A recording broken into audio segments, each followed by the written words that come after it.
For more, we now turn to Professor Kim Hyun-wook, who's here from the Korea National Diplomatic Academy. Thank you for joining us today. Thank you very much. So President Trump has said that a second summit with Kim Jong-un would happen very soon, but now he said it won't happen until after the US midterm elections on November 6th. Now, there had been much speculation that it would happen before then. So is this a surprise to you at all? No, not a surprise. I expected that would happen after the midterm election. Because realistically, we don't have much time until midterm election, maybe less than 3 weeks. And still, the Bigun and Choi Sun-hee is about to have a dialogue, a working level talk about the denuclearization issues and verification issues. So talk has not been finished, but the midterm is coming, so we don't have time to have the summit meeting before the midterm election. That's first reason. And second speculation I have is that maybe President Trump thinks that there might not be a good outcome of the meeting between Bigun and Choi Sun-hee, and maybe the summit meeting before the midterm election would not be a good idea for him. If the outcome is very good, agreement in the summit meeting, there is something good about the denuclearization issues, maybe he prefers to hold the meeting before the summit meeting. But if he thinks that maybe good, but maybe not good, half-half, he doesn't need to, take a risk on that summit meeting before the midterm election. But the argument for the holding the meeting before the midterm elections was that Trump would want a second summit because he'd have something to tout for the midterms, and he could boast about it in his rallies in the lead up to the elections as well. But if it comes after the midterm elections, then there's no rush. There could be a potential and a danger that the negotiations could drag out, and that second summit might not happen at all. What are your thoughts on that kind of risk? Yes, you're right. Having the summit before the midterm election definitely, have some good advantage for President Trump. But having after the midterm election also is good for Trump. I mean, he mentioned several times that he doesn't want to have a time game with North Korea. He wants to be seriously pursuing denuclearization issues. Time would not be the matter for the negotiation. So maybe having the summit after the midterm election, he would like to have a serious negotiation with North Korea.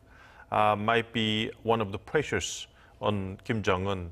Okay, just be serious. After the midterm election, having summit meeting, I think that would be kind of burden to Kim Jong-un. That's kind of a negotiation tactic for President Trump, I think.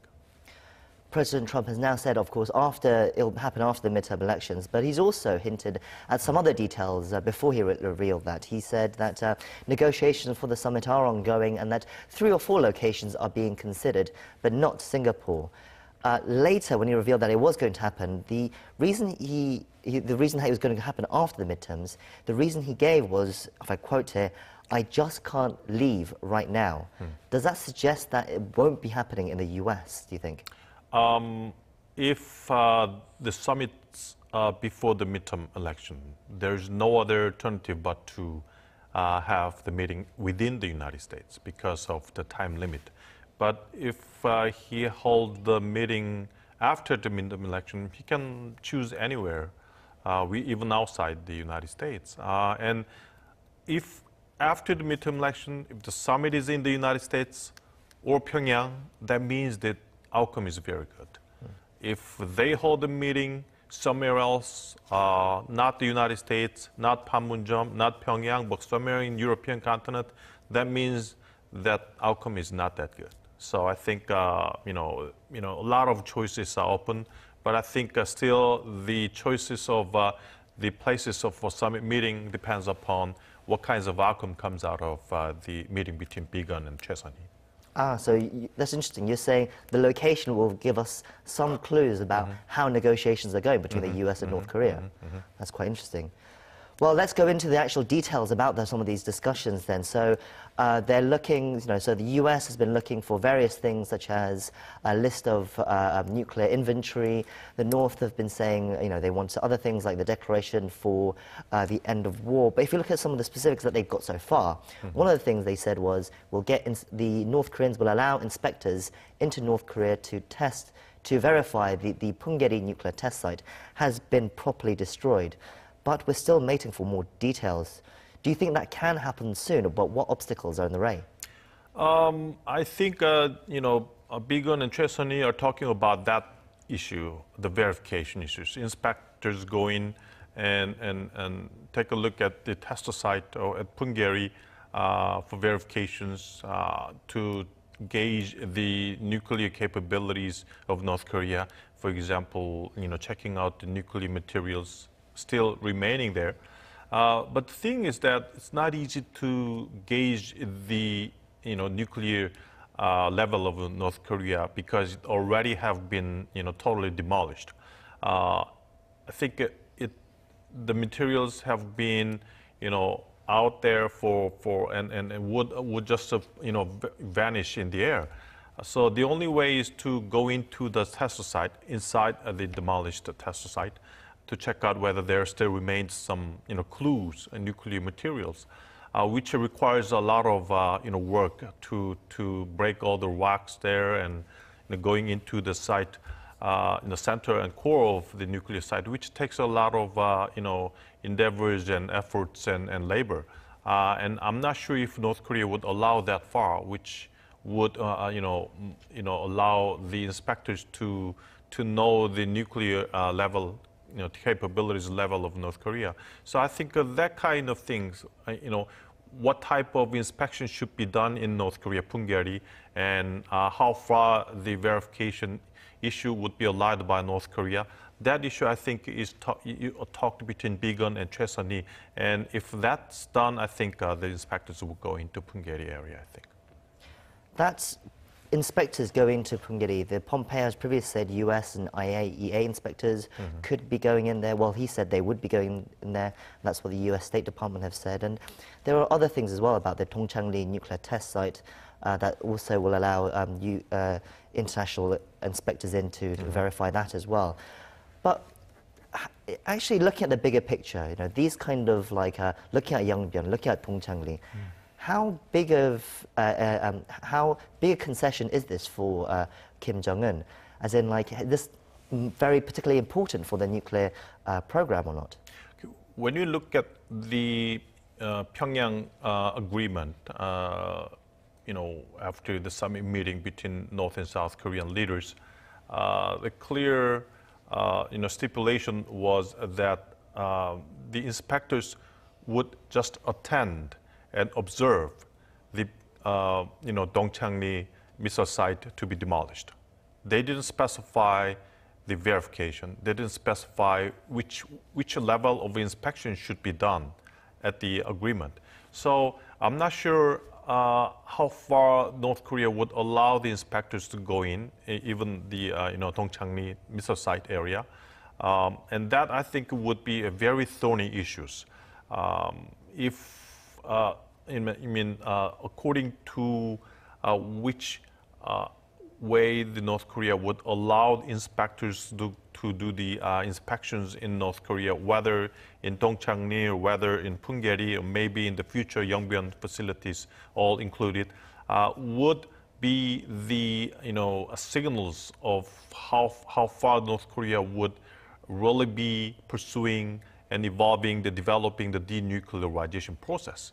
So far, I don't think North Korea has done much to denuclearize itself. I mean, they have, demolished a test site, which is related to the future nuclear capabilities, but has not done much about the nuclear capabilities of the present present time of North Korea. So what U.S. is arguing that, okay, North Korea has to do something about the current nuclear capabilities that it possesses now, and that's something that begins with a very clear verifications, which I think would be on the Punggye-ri and Dongchangli issues. You've mentioned the talks that are supposed to happen between Stephen Biegun, that's the US Special Envoy to North Korea, and Choi Sun-hee, North Korea's Vice Foreign Minister. But there's actually been no details about that revealed yet. Do you think that will happen quite quickly, or do you think this will be another small battle that will take a while for it to actually happen? I think there should be something, going on, over there between Choi Sun-hee and Biegun, because in order to have the summit meeting after the midterm election, anyhow there should be some outcome out of the meeting. I'm not sure North Korea would be really willingly, accept serious verification by inspectors coming into North Korea, Punggye-ri and Dongchang-ri, but I don't know. Let's see how it goes. Let's see what kind of outcome will come out of it. But the important thing is verification issues. But the important thing is that North Korea is resisting to hold a meeting in Vienna, but somewhere else.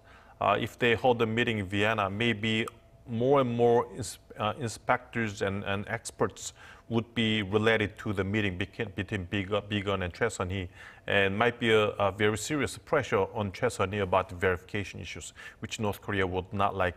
So if North Korea does not want to hold it in Vienna, that means that North Korea is not seriously ready to accept the verification by inspectors in IAEA and the United States.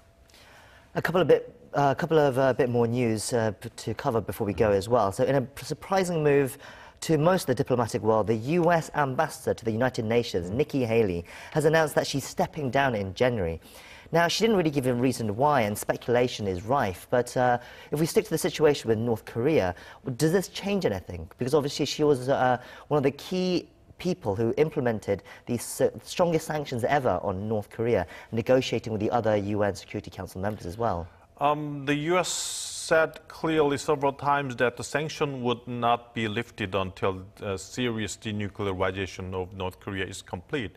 So I don't think, Nikki Haley's resigning from the UN ambassador position would be related to the sanction issues. I don't think the US would be lifting sanctions, and I don't think the Nikki Haley resignment would be related to this, sanctioning of the, lifting sanction issues. I think rather it's something related to domestic politics. Maybe Nikki Haley thinks that, okay, now, his position's done, her position's done. What she needs to do is to push for the sanctions at the United Nations. But now is the phase for a more serious talk between the United States and North Korea. And maybe Nikki Haley thinks that, okay, my job's done, maybe she needs to work on some other jobs. That might be the reason. Or second, maybe she thinks that after the midterm election, there would be some serious political damage on President Trump, and maybe she thinks that she should be ready for next president election or something like that. So I think it's something more about the domestic politics of the United States rather than North Korea issues.